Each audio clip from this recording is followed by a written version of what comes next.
lesson, we have already studied about nouns.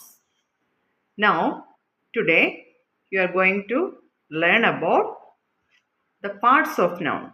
The noun can be divided in two parts. Which are they? അതായത് നാമങ്ങളെ പൊതുവെ നമുക്ക് രണ്ടായിട്ട് തിരിക്കാം. നാമങ്ങൾ ഏതൊക്കെയാണെന്ന് പഠിച്ചു കഴിഞ്ഞു. ആ നാമങ്ങളെ നമുക്ക് പൊതുവായിട്ട് രണ്ടായിട്ട് തിരിക്കാം. ഏതൊക്കെയാണ്? Concrete noun and abstract noun. Concrete noun and abstract noun. എന്താണ് കൺക്രീറ്റ് നൗൺ? നമുക്ക് തൊടുവാനോ കാണാനോ സാധിക്കുന്ന നാമങ്ങളെയാണ് കൺക്രീറ്റ് നൗൺ എന്ന് പറയുന്നത്. തൊടാനോ കാണുവാനോ സാധിക്കുന്ന നാമങ്ങളെയാണ് കൺക്രീറ്റ് നൗൺ എന്ന് പറയുന്നത്. എക്സാമ്പിൾസ്, ഉദാഹരണം ഏതൊക്കെയാണ്? Chair, silver, tree, Ramu, mobile phone, table etcetera. നമുക്ക് കാണാനും തൊടാനും സാധിക്കുന്ന നാമങ്ങളാണ് concrete noun.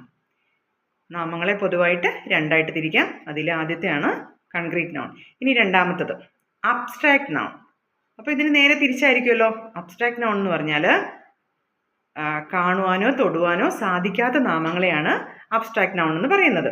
Love, hate, pleasure, happiness, beauty etcetera. ഇതൊന്നും നമുക്ക് കാണാനോ തൊടാനൊന്നും സാധിക്കത്തില്ല.